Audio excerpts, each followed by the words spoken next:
आज म तपाईहरुसँग सुक्खा मटरको छोलाको रेसिपी शेयर गर्न गइरहेको छु। यो छोलालाई हामीले चाट बनाएर पनि खान सक्छौं अथवा रोटी अथवा तरकारीको रूपमा पनि हामीले यसलाई भातसँग खान सक्छौं। सजिलो छ बनाउन। मलाई आशा छ तपाईहरुलाई एकदमै मन पर्छ होला भनेर। रेसिपी मन परे तपाईहरुको साथी फ्यामिलीहरुसँग शेयर गरेर यो भिडियोलाई लाइक पनि गरिदिनुस् है। यो चाट बनाउनको लागि चाहिँ मैले यहाँनिर रेडीमेड तितिरीको अचार लिएको छु।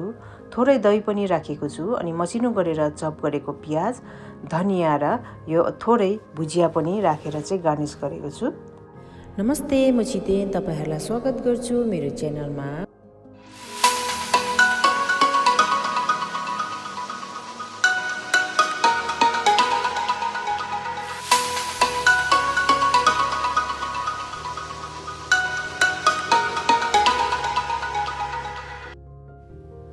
सबैभन्दा पहिला सुक्खा मटरलाई राम्रोसँगले धोएर रातभरि भिजाउन पर्छ। यहाँ मेरो चाहिँ भिजेर रेडी भइसकेको छ। मैले यहाँनिर सुक्खा मटर चाहिँ 300 ग्राम लिएको छु। यो भिजेको मटरलाई मैले यहाँनिर कुकरमा राख्दैछु र पानी चाहिँ मैले यहाँनिर मेजरिङ कपको 1 कप राख्दैछु। हाफ टीस्पून बेसार अथवा हर्दी, स्वाद अनुसार नुन। अब यी राखेका सामग्रीहरूलाई मिक्स गरिदिने। कभर गरेर 3 सिटी लाग्न दिने।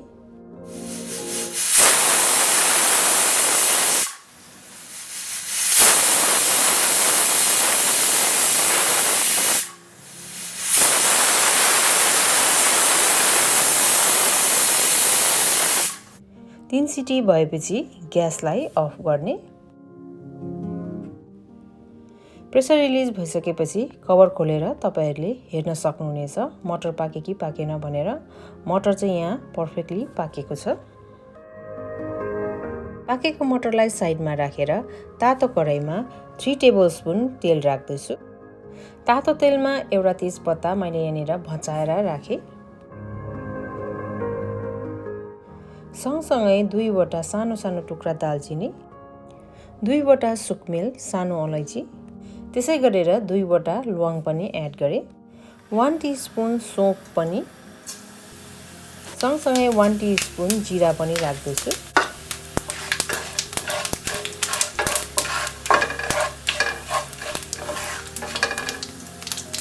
एउटा मिडियम साइजको प्याजलाई मसिनो चप गरेर एड गरे।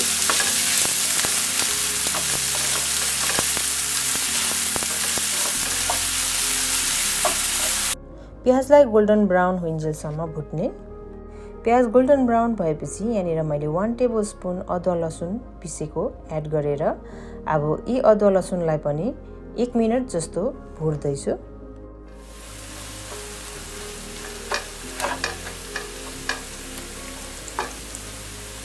मैले बेसार अथवा हर्दी हाफ टीस्पुन एड गरे।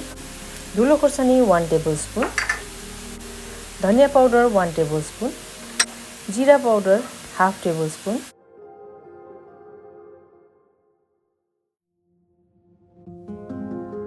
जहिले पनि हामीले यसरी सुक्खा मसलाहरू युज गर्दाखेरि तपाईहरुको ग्यासको हिट चाहिँ एकदमै लो हुनुपर्छ। यहाँ मैले मिडियम टु लो हिट राखेर यो मसलालाई भुट्दै छु।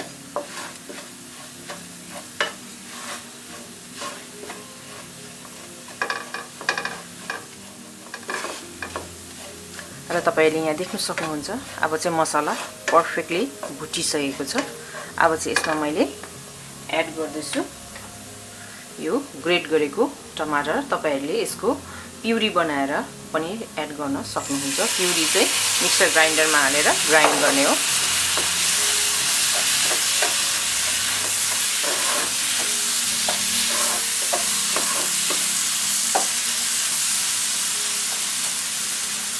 र टमाटरलाई मैले हल्का मिक्स गरिसकेपछि अब मैले राख्दैछु यसमा स्वाद अनुसार नुन। नुन राखिसकेपछि टमाटरलाई पनि मसलासँग पकाउने। जबसम्म तेल छुटिँदैन मसलाबाट तबसम्म। टमाटर र मसला चाहिँ राम्रोसँगले पाकिसकेको छ। तपाईले यहाँ देख्न सक्नुहुनेछ यसको कलर पनि चेन्ज भएको छ। सँगसँगै तेल पनि छुटिएको छ। यतिको भएपछि चाहिँ अब यसमा उसिनेको मटरलाई एड गर्ने।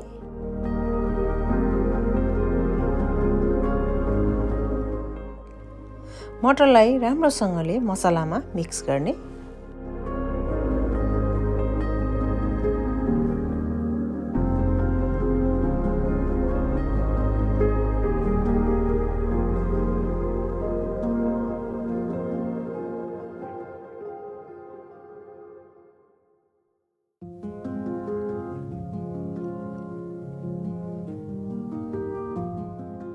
मसला मिक्स भइसकेको छ। अब कन्सिस्टेन्सी चेक गरेर तपाईले यसमा पानी एड गर्न सक्नुहुनेछ। बाक्लो मनपर्छ कि अलिक पातला मनपर्छ त्यही अनुसार पानी एड गर्नुहोला।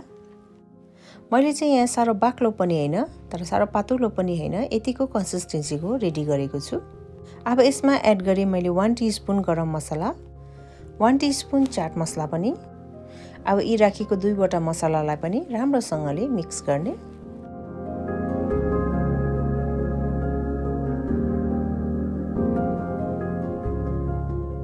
यो सुक्खा मटरको छोला चाहिँ अब रेडी भइसकेको छ। ग्यासलाई अफ गरेर मैले यहाँ माथिबाट थोरै धनिया पत्ता पनि राखेँ र कस्तो लाग्यो आजको मेरो यो रेसिपी कमेन्ट गर्नु चाहिँ नबिर्सिदिनुहोस्। अनि यदि मेरो च्यानलमा तपाईहरु नयाँ हुनुहुन्छ भने प्लिज च्यानललाई सब्स्क्राइब पनि गरिदिनुहोस्। Thank you so much for watching. Bye by.